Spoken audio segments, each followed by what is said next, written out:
जय हिंद मेरे तमाम शिक्षक बंधु। जैसा कि आप लोग जान रहे हैं कि विभाग के द्वारा नित्य प्रतिदिन कई एक पत्र आप लोगों को देखने के लिए मिल रहा है। इसके बावजूद भी हमारे शिक्षकों के मन में कई एक कयास लगा हुआ था। आज जो विभाग द्वारा पत्र जारी किया गया यह बिल्कुल एकदम स्पष्ट है, ताकि योगदान में आप लोगों को कोई भी संशय नहीं हो। तो पूरी वीडियो को देखिएगा तो आपको सारा बात समझ में आ जाएगा। साथ ही मैं आप लोगों से रिक्वेस्ट करूंगा कि आप हमारे इस चैनल पर पहली बार अगर विजिट कर रहे हैं तो सब्सक्राइब बटन दबाकर आप हमारे इस चैनल का परिवार बन जाइए। मैं नित्य प्रतिदिन शिक्षा जगत की जानकारी आप लोगों के बीच में लाता हूं। तो मैं ज्यादा समय नहीं लेते हुए अपनी बातों को स्टार्ट करता हूं। निदेशक प्राथमिक शिक्षा बिहार सरकार पटना के पत्रांक 7 विविध 181/24/2452 के आलोक में और दिनांक है इनका 31/12/2024। जी हाँ, आज जो मैं आप लोगों के बीच में योगदान से संबंधित जानकारी रखूंगा यह इसी पत्र के आलोक में है। पहला प्रश्न हम लोगों के बीच में आ रहा था कि वैसे स्थानीय निकाय के शिक्षक जो कि विद्यालय में प्रभारी प्रधानाध्यापक के रूप में कार्य कर रहे हैं तो उनका योगदान कहाँ होगा। जी है, वही बात मैंने पहले यहाँ पे लिखा है। स्थानीय निकाय के विद्यालय प्रभारी किनके समक्ष अपना योगदान करेंगे, तो विभाग ने एकदम स्पष्ट कर दिया है कि उनको योगदान जो है वह स्वयं के समक्ष योगदान करेंगे। उन्हें अन्यत्र कहीं जाने की आवश्यकता नहीं है। कल एक पत्र हमारे जिला शिक्षा पदाधिकारी बांका के द्वारा निर्गत किया गया था, उसमें था कि प्रखंड के जो शिक्षा पदाधिकारी होते हैं वहां योगदान करना है, लेकिन अभी डायरेक्टर महोदय ने स्पष्ट कर दिया कि जी नहीं, आप जिस विद्यालय में हैं वहीं आपको योगदान करना है और स्वयं से अपना योगदान लेना है। ठीक है। अब एक दूसरा बात है कि स्थानीय निकाय के शिक्षक जो कि निलंबित हैं और विशिष्ट शिक्षक हेतु चयनित हैं उनका योगदान किस प्रकार से होगा। हमारे कई एक ऐसे भी शिक्षक बिंदु हैं जो कि किसी भी कारणवश से अभी निलंबित चल रहे हैं, परंतु उनका चयन विशिष्ट शिक्षक के रूप में हो गया, तो उनका योगदान कब होगा। तो विभाग ने एकदम स्पष्ट कर दिए हैं कि निलंबन की जो समाप्ति होगी उसके बाद आप विशिष्ट शिक्षक के रूप में योगदान कर लेंगे। एकदम स्पष्ट है। अब चलिए, यह प्रश्न जो है यह बहुत ही ज्यादा शिक्षकों के बीच में चल रहा है। मैं इस पे थोड़ा सा आप लोगों के बीच में बात रख रहा हूं कि मातृत्व अवकाश में रहने वाले शिक्षिका किस प्रकार योगदान करेंगे। तो इसके बारे में जो हमारे डायरेक्टर महोदय हैं उन्होंने कहा है, EL, study leave, medical leave, maternity leave के जो शिक्षक हैं वो अपना योगदान है ईमेल के माध्यम से डीओ सर को देंगे। जो जिस जिले में हैं वो शिक्षक इन सारे अवकाश में अगर हैं तो वो अपना योगदान अपने जिले के जिला शिक्षा पदाधिकारी को ईमेल के माध्यम से योगदान समर्पित करेंगे। ठीक है।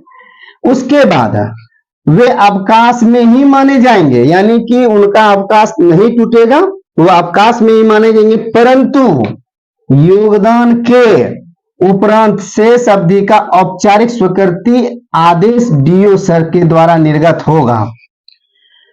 पहले यहां तक समझ लीजिए इसमें क्या है। जैसे कि कोई ईएल में है, स्टडी लीव में है, मेडिकल में है या मैटरनिटी लीव में है, तो उनको ज्यादा परेशान होने की आवश्यकता नहीं है। वो एक आवेदन तैयार करेंगे और अपना आवेदन अपने जिले के जो जिला शिक्षा पदाधिकारी हैं उनको वो मेल कर देंगे और वो अवकाश में ही माने जाएंगे। जब वो योगदान करेंगे तो जब से, यानी कि 1 तारीख से अगर वो योगदान करते हैं और जब तक वो छुट्टी में रहते हैं तब तक का अवकाश जो है उनकी स्वीकृति उन्हें डीओ सर से लेनी पड़ेगी।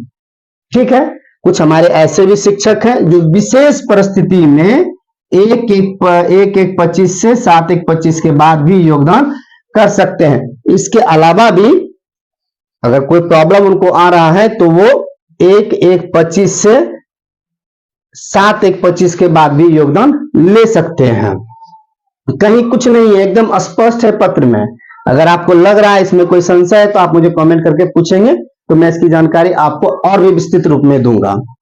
साथ ही अब एक प्रश्न है कि कुछ हमारे ऐसे भी शिक्षक हैं जिस विद्यालय में वो पदस्थापित थे, जिस समय पदस्थापित थे वो विद्यालय तो उस समय थी, लेकिन बाद में वह दूसरे विद्यालय में मर्ज हो गया। कारण क्या था कि वह विद्यालय भवनहीन या भूमिहीन था, जिस कारण से उन्हें मर्ज क्या कर दिया गया था। तो आज के डेट में वो कहाँ योगदान करेंगे, तो वो जहां मर्ज कर दिया गया है स्कूल को, यानी कि सम्मिलित विद्यालय में योगदान देंगे। जिसमें उनको मर्ज कर दिया गया है वो उसी विद्यालय में योगदान करेंगे, उन्हें भी परेशान होने की आवश्यकता नहीं है।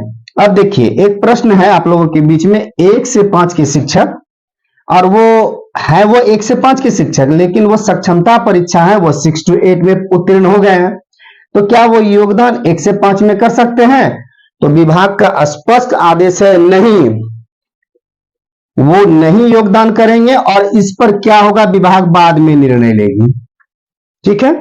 और एक और प्रश्न है जो इसी से मिलता जुलता है कि 1 से 5 के शिक्षक उर्दू के हैं, परंतु वह सक्षमता परीक्षा समान विषय में उत्तीर्ण कर लिए हैं, तो वह किस पर योगदान करेंगे? तो इस तरह का जो मामला है, ऐसे भी शिक्षकों को योगदान नहीं होगा, और इस पर भी विभाग बाद में निर्णय लेंगे। ठीक है।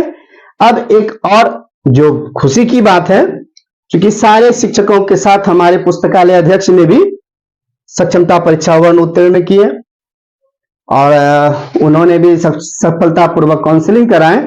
तो आज डायरेक्टर महोदय का एक पत्र जारी हुआ है कि उन्हें भी आज लगभग हमको लगता है कि हर जगह के डीओ साहब पुस्तकालय अध्यक्ष का भी योगदान पत्र और पदस्थापन पत्र निकाल चुके हैं। आज रात तक में तो हो ही जाएगा सारा काम, तो कल सुबह आपको फर्स्ट टाइम में ही मिल जाएगा। तो मैं पुस्तकालय अध्यक्ष बंधु से कहूंगा कि कल सुबह आप भी अपने प्रखंड शिक्षा पदाधिकारी से संपर्क करते हुए अपना योगदान पत्र ले, पदस्थापन पत्र ले, और 1 तारीख को योगदान करें, या जैसा सुविधा अनुसार हो, चूंकि योगदान का समय आपको 1 तारीख से लेकर 7 तारीख तक दिया गया है।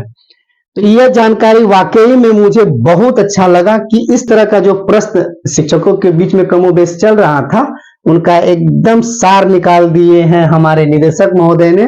तो मैं उन्हें धन्यवाद देना चाहूंगा कि महोदय इस प्रकार ही हम लोगों का मार्गदर्शन करते रहे। मुझे लगा कि यह जानकारी आप लोगों के बीच में अपने शब्दों में रखूं। मुझे जहां तक समझ में आता है, यह जानकारी मैं आप लोगों के बीच में रखता हूं। हो सकता है कि कुछ मुझसे त्रुटि रह गया हो, तो मैं आप लोगों से क्षमा प्रार्थी हूं। और साल की समाप्ति है, मुझसे कोई भी अगर भूल चूक रह गया हो तो आप मुझे अपना समझ के माफ करेंगे।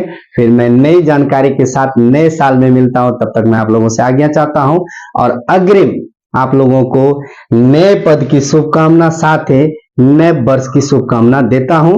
फिर मैं नई जानकारी के साथ मिलता हूं। शुभ रात्रि, धन्यवाद।